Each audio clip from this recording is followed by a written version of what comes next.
Welcome to Better Sex, where you get the information and inspiration to create and enjoy your best possible sex life.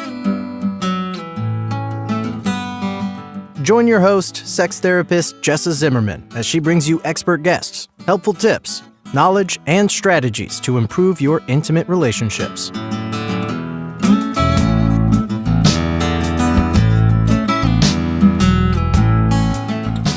And now, your host, Jessa Zimmerman.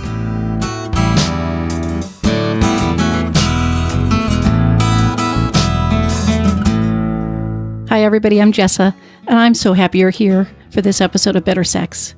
I've dedicated my professional life to helping couples enjoy a fulfilling, intimate life. I believe that sex is important. Our connections to other people matter, and we're not living our life to the fullest if we aren't connecting emotionally and sexually with our partner. That's why I'm here, bringing ideas and information to help you live and love better.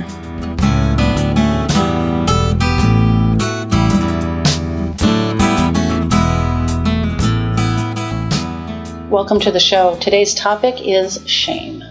Oh, this comes up a lot. I wish it didn't. But there is so much shame about sex and sexuality in our culture. People, take this stuff in and struggle with this in such profound ways. Some people have shame about sex just in general. They grow up in some sort of culture or background or religious training or whatever it is that burdens them with shame about the whole thing.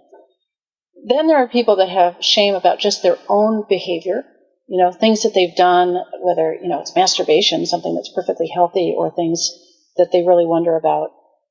And then there are people that have shame about their desires, what it is that turns them on and what they're interested in, and they don't have any, frame of reference or perspective about how normal our desires are and the broad range of things people are interested in.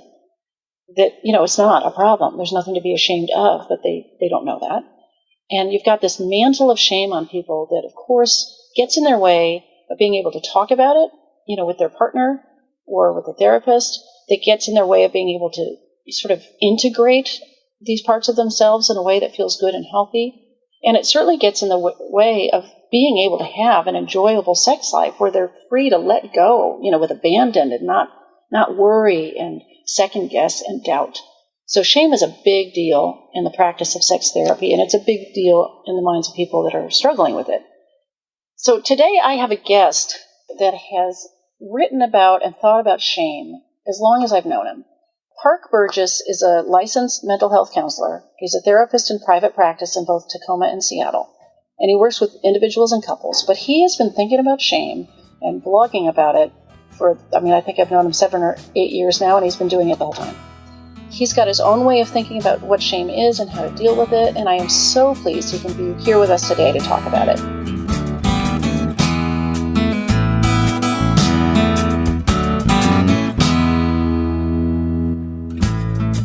So, Parke, thank you so much for being here with me today. Thank you. It's fun to be here. So, the topic today is shame, which, I think people maybe expect to talk about on a show about sex. And I know this has been sort of an interest and an area of study / writing for you for years. So would you start off by just sort of talking about, what is shame? How do you think about it? I'm just going to toss it to you. Sure. Yeah, I think when I originally started to think about shame, I had this idea, which I suspect is pretty common, which is people who feel shame, there's something the matter with them, that's a feeling you shouldn't have or something like that. And then the more I looked into it, the more I realized, oh, no, wait a minute. Shame is actually a part of the human repertoire of emotion, and it has its sort of evolutionary function. It evolved in us to serve an adaptive purpose. And then it got a lot more interesting for me to think about shame, both as an adaptive emotional response that humans have, but also how does it go awry? How does it create problems for people that will show up in the therapy office, for instance, and in this connection, show up in people's sex lives? Yeah. Okay. So you sort of distinguish between shame that is serving us or society, maybe, and shame that isn't? Yeah. I mean, it's like any other emotion. So let me just give a little bit of background and kind of how I approach this as one of the emotions that humans have. Think of fear, for instance. what fear really is what our body feels like when it is dealing with a situation that involves danger. So your body gets ready to deal with the danger that's coming in. And so what that feels like is the thing that we call the emotion of fear. And shame is the same way. It's what our body feels like when we are in a situation where we perceive ourselves to be facing rejection by others. So it's just the natural human response to social cues of rejection. Okay. Because we're a social species, humans, being together, being in the group, belonging is absolutely necessary for survival. That was our evolutionary survival strategy. So shame is sort of the natural mechanism that exists to hold us into relationship with either an individual other or with the group, the broader group that we're a part of. And, it starts as what keeps us connected to our caregiver, the person who provides us protection and comfort when we're tiny and can't survive on our own. Yeah. Okay. That's just, I'm getting so many questions in my mind all at once now, because that's a fascinating idea that, okay, it's a response. It's almost like a physical response Yes. to our anticipation of being rejected, or I suppose our actual rejection, right? Not just anticipation. Or our perception that we are being rejected, even if that's not objectively true. If we feel like that's what's happening, the shame system will kick into high gear. Okay. So do you want to say a little bit more about the shame system and how that feels? Sure. Yeah. Generally, when in emotion theory, we'll talk about various aspects of emotion, and one of them is the literal bodily sensations that occur. And I've found when I've worked with clients who struggle with shame, a number of things that seem to come up a lot, although I think it doesn't always look the same way. So this isn't an exhaustive or always true, but often there's a pit in the bottom of the stomach. There's often a sort of collapse of the chest area, kind of closing in, a horrible feeling of I just don't even want to be here kind of feeling. Yeah. And like shrinking, right? Yeah, exactly. And another feature which this ties directly into is the action tendency of the emotion. So the action tendency of shame is to sort of close down, to drop the head, to isolate socially, to try to hide, really, because there's a sense of exposure. I've been exposed. I'm being exposed as somebody who ought to be rejected. And so I want to hide so that I can not feel that anymore and possibly not be rejected because I'm not out there to be rejected. Something like that. Yeah. Are there similar way to describe what it looks like to shame someone else? To do the shaming? Yeah. And so this is another part of the natural process, right? We can't help ourselves as the species we are to use shame to try to influence how the people around us operate. And when we're doing this in a functional way, the way sort of the system evolved, we're doing it to keep one another safe and clear about what the social rules of engagement are. So if you think about a very young child, if the child is about to stick his finger into the electrical outlet, of course, you might yell from across the room, "No, stop," right? And the child who doesn't really know what's going on is going to feel terrible. And there's going to be this sense that all those awful feelings that I just described are going to take over. The child might sort of break down, start crying, doesn't really know what's going on, but you kept the child safe, and you kind of had to do that because maybe you weren't close enough to physically restrain the child. Or similarly, if the child is doing something that's just socially unacceptable, like, I don't know, throwing their food around at the dinner table or something like this. When the child is very young and there's no way to sort of explain calmly why that's not a good idea, you have to admonish and rebuke the child who is likely to experience that as shaming and rejecting. And then you have to repair. So the shame that works the way it's supposed to includes this step of the parent repairing with the child and saying, "You're okay, I still love you, but it's not okay to throw your food." That kind of thing. Okay, so that would sort of be the antidote to those sensations of shame. It's like, oh, I'm not bad. I needed to learn this thing. Yeah. I mean, the way shame really works interpersonally is when the parent is admonishing the child, the parent is not consciously, but in effect, rupturing the bond that the child and the parent have, rupturing what in my world we call the attachment bond. So we're attached to each other in an emotional, almost a biological way. There's some strong sense of attachment, which gets ruptured when we say no, or that's bad, or whatever we're doing. Yeah. And it's that rupture that the body reacts to as I'm being rejected, and then all those shame responses come up. And the repair is to reconnect the two parties involved. And when it's a parent and a child, it's the parent who has to sort of reach down to the child and pick them up and soothe them. And then the child feels the bond restored, and then they can relax and co-regulate their emotion with the parent so that they can feel better again. So it would seem to me that even with repair, some people are going to hold on to that sense of shame. That this is part of what we might see in therapy with adults, people that are just prone to keep it, even if their parent was available to repair. I mean, is that something you find? Does that make sense? Yes, I'm sure that occurs, although I think probably more often the shame that is dysfunctional in adulthood comes from situations where the parents may not have repaired as much as they could have or should have. Okay. There's sort of a rule of the good enough parent. And the good enough parent is going to do an active repair about 30% of the time. Oh, wow. Okay. Which isn't 100% of the time. It doesn't and it's not even 50. No. Yeah. Which is great because there are lots of opportunities for parents to do repair, and you don't have to take advantage of all of them. Yeah. But as long as it's consistent enough, there seems to be a threshold above which the child is fine. Anything from 30% and up, this is not going to have long-term consequences. But if it's persistently below that, then once the relationship is ruptured and broken, it never really quite ever recovers.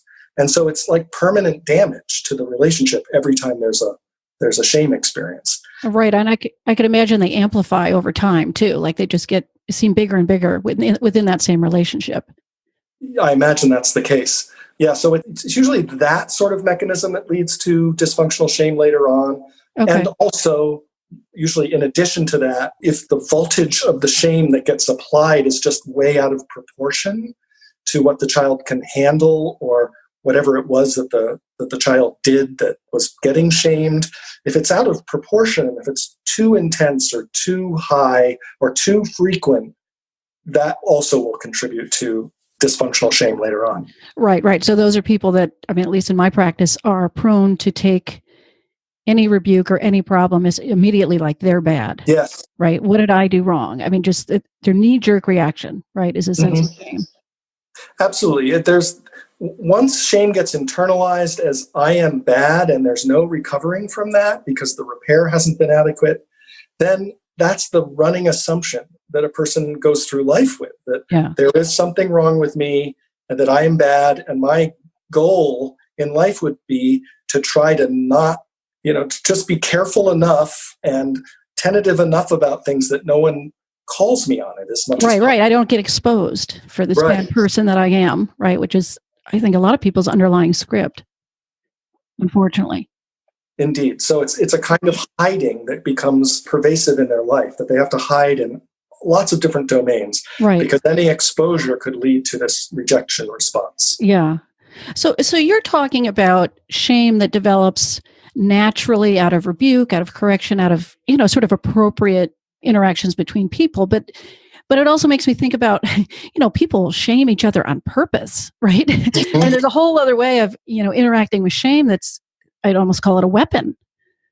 Absolutely. Shame is a very powerful tool. I call it the sledgehammer of emotional tools that we have.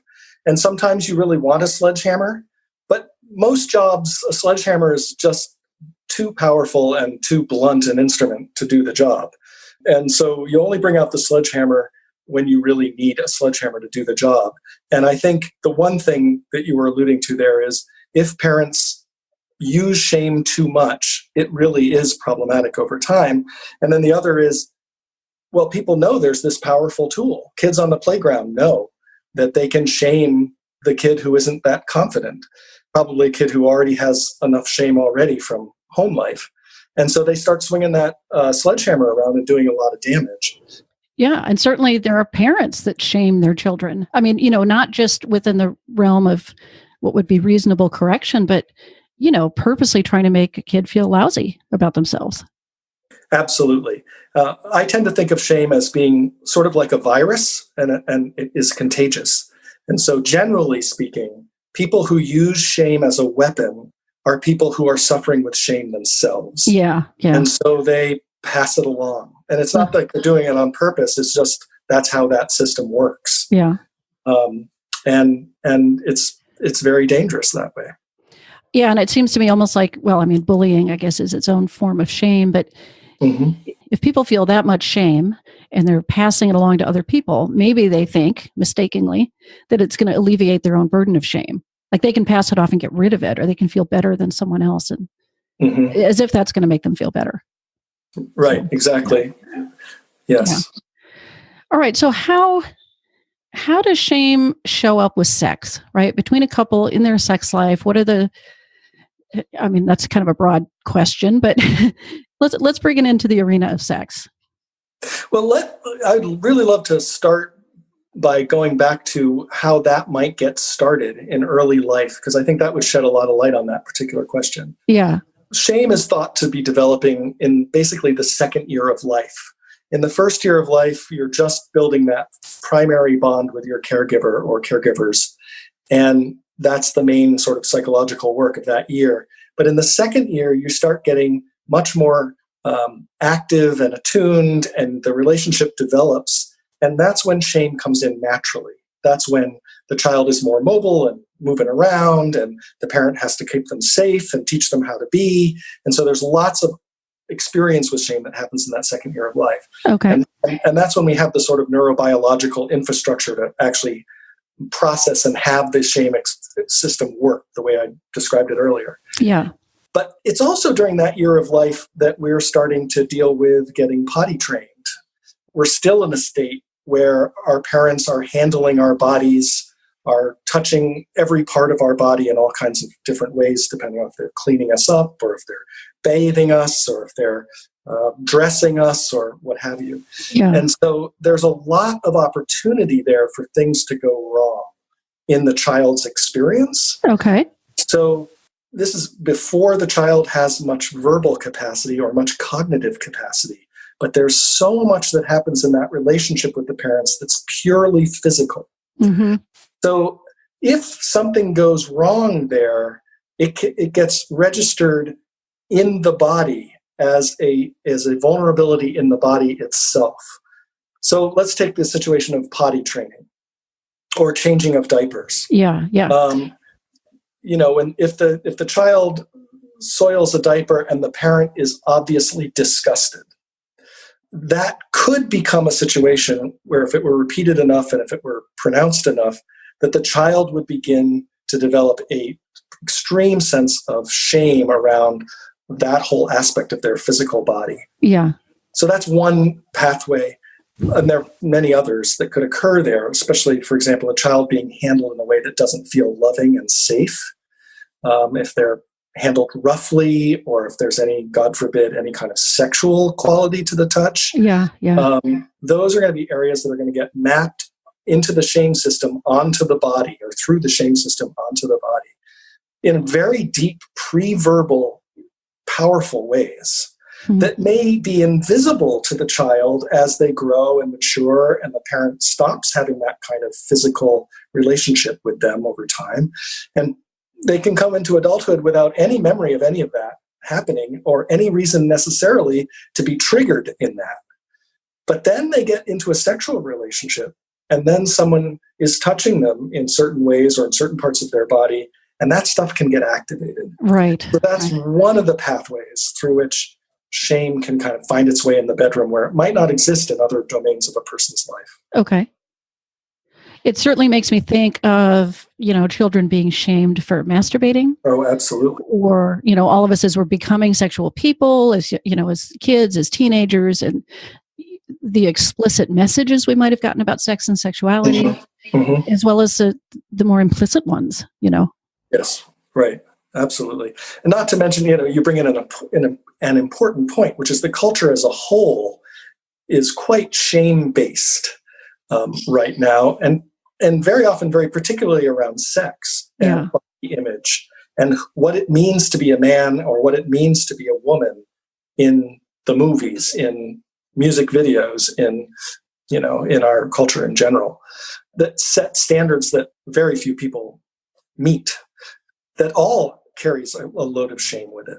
Yeah, because we're not expecting to be, no one's rejecting us in real life over that stuff, but in our mind, we must feel like, I don't live up to that standard. I don't fit in. I would be rejected. Yes. I could see that piling on shame too. Absolutely. Yep, for sure. What a load. Just like it's making me feel heavy just sitting here talking about it.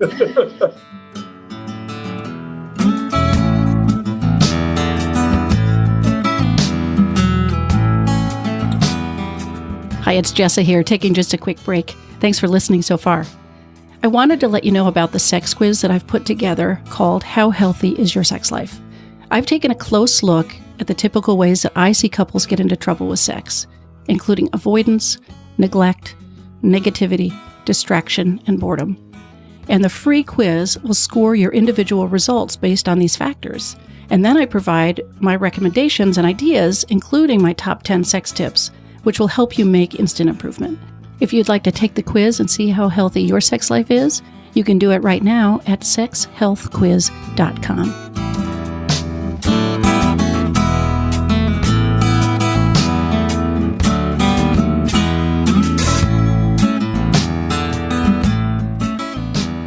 So, you work with a lot of couples in your practice, so I'm curious if you have stories or, obviously not about individual clients, but how is shame showing up with couples, in their sex lives in current time? Yeah. I think one of the things that's tricky about shame is it can show up in lots of different ways, some of which are very hard to see because of the very nature of shame, which is to be hidden. Yeah. So, what might look like a person is rejecting you. So let's say you're the partner, and in sex, you feel like you are often being rejected by your partner. That might feel to you like you're not good enough for them, but there's some kind of rejection of who you are sexually or physically. But it may very well be coming from a place where the person who's doing the rejecting is actually feeling like, I don't want to be exposed because I will be rejected. So they push the other person away. Preemptively, exactly. Yeah. Okay. And I see that may be the most common way in which I see it, the most pervasive. Certainly there are situations where, if there's any kind of disruption in the ideal form that sex should unfold in a certain way. So a man fails to be erect or a woman fails to be lubricated, that they immediately sort of begin to shut down because there's a very obvious shame response there. So I'll see evidence of that for sure. Right. It's also making me think again about the shaming that can occur from the partner in those moments. Absolutely. And again, both people are feeling it, right? Like somebody who's feeling rejected is probably feeling shame first, but then is perfectly willing to shame their partner. Like, what's wrong with you that you can't get erect, or what, willing to use it as a tool. So it just seems like it's going to flow back and forth between the two people. Once it gets going, it's really powerful, and really it is a contagion. Yeah. And my perspective certainly isn't that someone's saying, well, I'm willing to shame you. It's more like they're so horrified, but in their own shame, they're experiencing it throughout their whole body, that they might lash out in that moment. Right. And of course, that in effect shames the partner.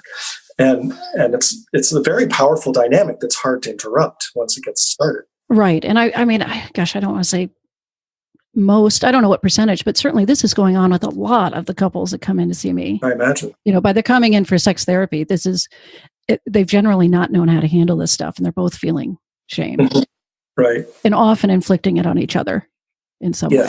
Yeah. Yeah. Yeah. So what do people do? I mean, what do you do with people in therapy? How does a couple stop amplifying the shame that they're passing back and forth? How do they maybe even, heal it?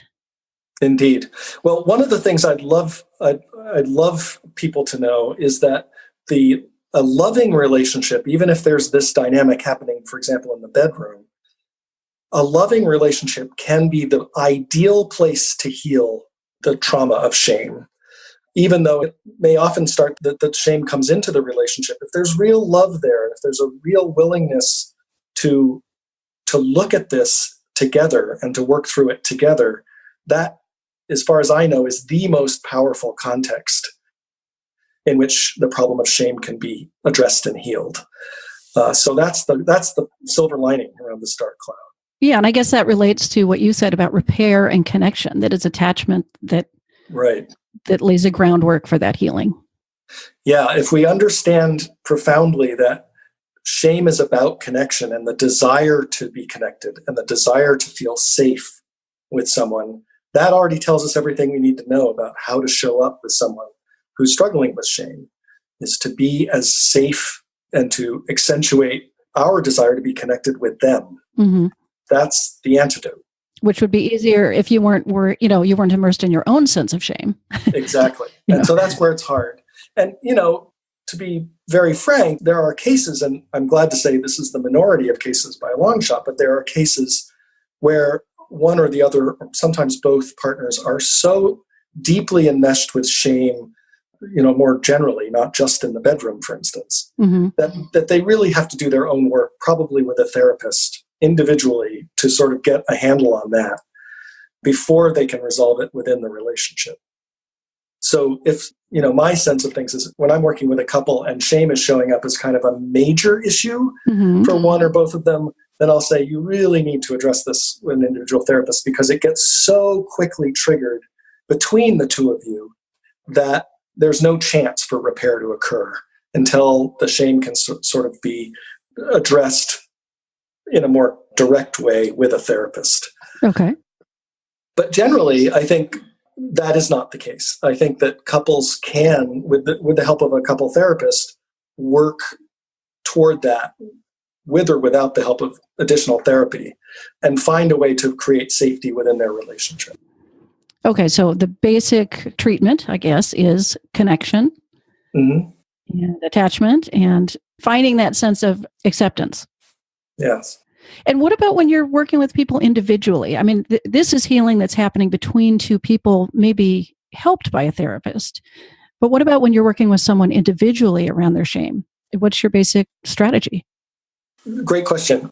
I have to approach it a little differently in every case, because everybody is, one way of putting it, is defended a little differently. And so with some people, I can start out in the very first session and say, what you're talking about, that's what we call shame. And this is how shame works. And I'd say a little bit of what I've shared with you today. And already there's a sense of, there's a name for it. It's a well-understood mechanism. There's some understanding that can come there, which is already a relief for people who are ready to go there. There are other cases where I'm working with someone for quite some time before it even gets identified. I might see that it's happening, but the person is not quite ready to hear that yet. Because if I were to say, you're struggling with shame, that would be so shaming in itself that it would backfire. So I sometimes have to work a long time to get to a place where they begin to name it. Yeah. Once it's named, then it's a matter of clarifying that we aren't born with shame. Shame is given to us. It's like a virus. It's something that gets passed to us. And the basic pathology of shame is to believe I am fundamentally damaged goods. There's just something wrong with me or bad about me that just is unacceptable to the world. And to be able to say, when you were born, you were this perfect baby, just like all the other beautiful babies that are born. There's nothing wrong with you, and this got given to you somehow. Yeah. Depathologizes the whole thing a lot. And then people can start to get interested in, well, how did I get that? And where did that come from? And they can start to work through whatever stuff comes up in that inquiry. Okay. And then I regard the actual relationship that happens in therapy certainly not as powerful as a romantic partner would be, but that quality of acceptance and care, and no matter what the person brings forward, I'm going to try to be receptive and have what they call an unconditional positive regard for the client, so that they know that they're safe with me and that they can explore stuff, and that I'm very unlikely to trigger shame responses in them. Which also means that part of my job is to notice when I am triggering shame responses, which I invariably will do quite inadvertently, and then repair them. So I'm basically providing that repair experience as much as needed so that safety can grow within the relationship. Right, because it's not like anybody's going to get through life without shame. I mean, there are these ruptures because we're human. Indeed, yes. Yeah. So one last question on my mind is, if it's a natural thing to feel shame out of fear of rejection or being outside of the group or of norms or whatever, how do we balance that with learning to tolerate being rejected or being different, taking a stand for something we believe in, in our own integrity, even though people may not approve of it, right? One response to that is shame, but it seems like there's another response that's more empowered. I don't quite know how to put that in words. Yeah, at risk of going off on a digression here, there's a big distinction in the field between shame and guilt. And what happens in really successful development, like if assuming the shame process goes well in that second year of life, what we grow into is a sense of healthy guilt. And what healthy guilt is being able to distinguish between doing a bad act and being a bad person. So if we did something that we know is wrong, let's say we stole something from our schoolmate in second grade, if we have a good sense of guilt, which builds on the foundation of a adaptive shame system, then we kind of know, I screwed up, I did something wrong, I don't accept this behavior in myself, but I know that I'm okay. I know that there's nothing wrong with me. And so I can go and make it right. I can give the thing back to the kid. I can repair my relationship with him, and I'll be okay, right? And so this ability to say, I act in the world, which has all kinds of responses that I might get. And then there's my own personal sense of, is what I am doing right or wrong? Does it violate my own standards of how I should be in the world? And so if you're going to go out later in life and say, take a stand against something, even though it's an unpopular thing to do, if you have a strong sense of your own value, you're not run by dysfunctional shame, but it has evolved into a developed, healthy guilt kind of response. You're not going to feel bad about taking that important stand. You're going to say, even though people reject me, I know that I'm being consistent with my own values. And then it's almost as if the shame piece doesn't even relate. Yeah, I can imagine it's almost like an immunity. People might want to shame you, but you wouldn't catch the virus. Exactly. There's something to that growth that would need to happen. Right. Ideally. So. And it's probably much more likely to happen if you do have your people, your community to which you solidly belong, that it espouses those values. Yes. That's why it's always much better if you're going to take a stand against the world that you are supported by like-minded people. You're not the only one out there on that limb or something. Yeah, exactly. All right. Well, thank you. Where can people learn more about you and what you're doing? They can check out my website, which is www.parkeburgess.com. That's spelled PARKEBURGESS. Okay, great. I will definitely put that link in the show notes too, so people can check back in. So thanks so much for being with me. My pleasure.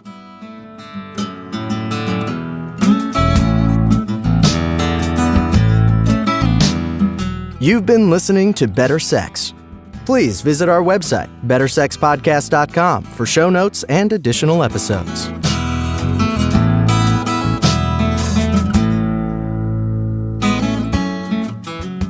Thank you so much for listening. I hope you enjoyed the show.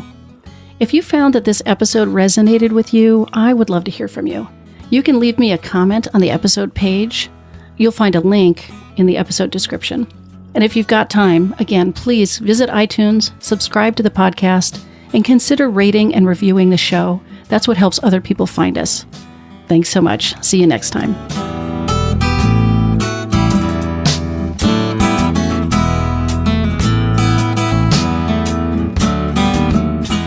Our theme music has been composed, recorded, and provided by Rick Ruskin, courtesy of Lion Dog Music.